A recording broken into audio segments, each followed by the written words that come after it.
अस्सलाम वालेकुम दोस्तों, उम्मीद है सब खैरियत से होंगे। EFIR to electrician training course के सेशन 47 है। आज का हमारा टॉपिक है इमोबिलाइजर सिस्टम। आज इस वीडियो में मैं आपको बताऊंगा कि इमोबिलाइजर सिस्टम क्या होता है और कैसे काम करता है। वीडियो शुरू करने से पहले चैनल पर न्यू हो तो चैनल को सब्सक्राइब कर लें और बेल आइकन को भी प्रेस कर लें ताकि मेरी हर नई आने वाली वीडियो का नोटिफिकेशन आप तक पहुँच सके। चलिए वीडियो को स्टार्ट करते हैं। जी तो दोस्तों, सबसे पहले मैं आपको मुख्तसर इस सिस्टम के बारे में बताता हूँ। बेसिकली इमोबिलाइजर सिस्टम एक एडवांस सिक्योरिटी सिस्टम है जो कि गाड़ी को चोरी होने से बचाता है, यानी डुप्लीकेट की से अनलॉक होने से रोकता है। अब ये सिस्टम काम कैसे करता है। इमोबिलाइजर एक सिक्योरिटी डिवाइस है। ये डिवाइस जब तक गाड़ी में ओरिजिनल ट्रांसपोंडर की नहीं लगाई जाती तब तक गाड़ी को स्टार्ट नहीं होने देता। चूँकि ये सिस्टम ECU के साथ कनेक्ट होता है, इसलिए ये सिस्टम इतना सिक्योर है कि इग्निशन सिस्टम के साथ साथ फ्यूल इंजेक्शन सिस्टम को भी डिसेबल कर देता है। अब क्या होता है, ये जो की होती है इसमें एक ट्रांसपोंडर चिप लगी होती है जिसमें एक खास कोड होता है जो कि इमोबिलाइजर सिस्टम और इंजन ECU के साथ मैच किया होता है। जैसे ही की को इग्निशन स्विच हाउसिंग में दाखिल किया जाता है तो की मैग्नेटिक फील्ड के जरिए यानी फ्रीक्वेंसी से कोड जनरेट करती है, जिससे इमोबिलाइजर सिस्टम में लगी मैग्नेटिक कॉइल से कोड मैच कर जाता है और इमोबिलाइजर सिस्टम आगे ECU को सिग्नल देता है कि इग्निशन सिस्टम और फ्यूल इंजेक्शन सिस्टम को ऑन करना है, तब गाड़ी स्टार्ट होती है। अगर डुप्लीकेट की लगाते हैं तो वो कोड जनरेट नहीं होगा जो इंजन इमोबिलाइजर सिस्टम और ECU के साथ मैच है, और ECU जो है वो इग्निशन सिस्टम और फ्यूल की सप्लाई को कट ऑफ कर देगा, जिससे गाड़ी स्टार्ट नहीं होगी।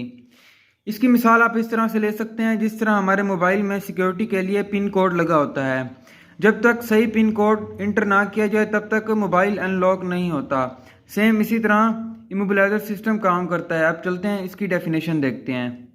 यह सिस्टम गाड़ी में एक सिक्योरिटी सिस्टम है। इस सिस्टम में गाड़ी को स्टार्ट करवाने के लिए एक ID कोड की ज़रूरत होती है जो कि इस गाड़ी की चाबी में लगी हुई इलेक्ट्रॉनिक चिप में पहले से इंस्टॉल होता है। इमोबिलाइजर सिस्टम मंदरजा झैल पार्ट्स पर मुश्तमिल एक मुकम्मल सिस्टम होता है। Number 1 transponder chip, number 2 transponder की कॉइल, नंबर 3 ट्रांसपोंडर की एम्पलीफायर, नंबर 4 ट्रांसपोंडर की ECU, नंबर 5 इंजन ECU। आगे चलते हैं जी ऑपरेशन। जैसे ही चाबी को इग्निशन स्विच हाउसिंग में दाखिल किया जाता है तो सबसे पहले चाबी में लगी ट्रांसपोंडर चिप से एक कोड की से होता हुआ ट्रांसपोंडर की एम्पलीफायर में जाता है और फिर यहाँ से कोड की वेरिफिकेशन के लिए ट्रांसपोंडर की ECU को सिग्नल जाते हैं, जहाँ पहले से ट्रांसपोंडर की ECU इसकी तस्दीक करने के बाद इंजन को स्टार्ट करने का सिग्नल इंजन ECU को देता है।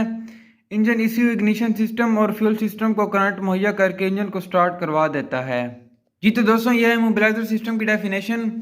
मज़े की बात तो यह है कि हमारे जो EFIR to electrician training course के सेशन चल रहे थे वो कंप्लीट हो चुके हैं। आज हमारा लास्ट टॉपिक था। इंशाल्लाह नेक्स्ट वीडियो में मैं ये बताऊंगा कि हमारे EFIR to electrician training course में कौन कौन से वो टॉपिक हैं जो हमने कवर किए हैं। उम्मीद करता हूँ आप दोस्तों को इमोबिलाइजर सिस्टम के बारे में समझ आ गई होगी। अगर किसी बात की समझ नहीं आई तो आप कमेंट्स में पूछ सकते हैं। इंशाल्लाह मिलते हैं नेक्स्ट वीडियो में, तब तक के लिए दुआओं में याद रखें। अल्लाह हाफिज़।